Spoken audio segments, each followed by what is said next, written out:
ایک دن نبی پاک صلی اللہ تعالیٰ علیہ وسلم نے صحابہ سے پوچھا نا، بتاؤ مجھے دنیا میں سب سے بہترین عورت کون ہوتی ہے؟ لوگوں کا اپنا اپنا رویہ ہوتا ہے. کچھ کا خیال تھا کہ جو قرآن پاک کی حافظہ ہو، کچھ کا خیال تھا عالمہ فاضلہ ہو، کچھ کا خیال تھا کہ بچوں کی تربیت ٹھیک کرنے والی ہو، دین جس نے بچوں کو سکھایا وہ بہتر ہے. سب اپنے اپنے انداز میں بات کرتے ہیں، لیکن حضور نے فرمایا تم نے میری مراد کو پہنچے.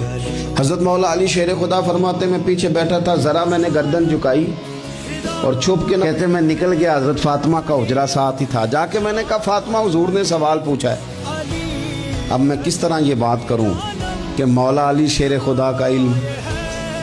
حضور نے فرمایا کہ میں علم کا شہر ہوں تو علی دروازے ہیں. تو اگر حضرت علی بھی کسی سے مسئلہ پوچھنے جائیں تو پھر بتاؤ نا کہ سیدہ فاطمہ کا علم کتنا شاندار ہوگا. ان کے علم کا کیا مرتبہ اور مقام ہے کہ حضرت فاطمہ سے پوچھا جا کے. کہا فاطمہ آج نہ حضور نے سوال پوچھا ہے تو سب صحابہ محو حیرت ہیں. حضور نے پوچھا بہترین عورت کون ہوتی ہے؟ تو کسی نے کچھ بتایا، کسی نے کچھ بتایا، بات بن نہیں رہی. آپ ذرا جلدی سے بتائیں. تو حضرت فاطمہ کہنے لگی علی بہترین عورت پتہ کون ہوتی ہے؟ یہ آپ نے غور کرنا لفظوں پہ.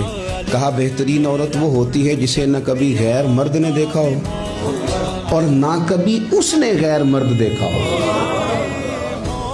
وہ سب سے بہترین عورت ہے.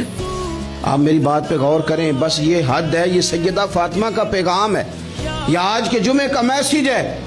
فرمایا نہ اس نے غیر مرد دیکھا ہو اور نہ غیر مرد نے اسے دیکھا، بہترین عورت ہے. حضرت سیدنا علی المرتضیٰ کہتے ہیں میں چپکے سے آ کے پھر سبوں میں بیٹھ گیا. بات ابھی جاری تھی، صحابہ بات کر رہے تھے، میں نے ہاتھ کھڑا کیا. میں نے کہا حضور بتاؤں؟ تو میں بتاؤ. میں نے کہا یا رسول اللہ بہترین عورت وہ ہوتی ہے نہ اس نے غیر مرد دیکھا ہو اور نہ غیر مرد نے کبھی اسے دیکھا ہو. حضور نے میری بات سنی تو مسکرا کے فرمایا فاطمہ میرے جگر کا ٹکڑا ہے. کہا فاطمہ میرے جگر کا ٹکڑا ہے. تو حضرت علی المرتضیٰ کہتے ہیں صحابہ ایک دوسرے کا منہ دیکھ رہے تھے کہ بتایا تو علی نے.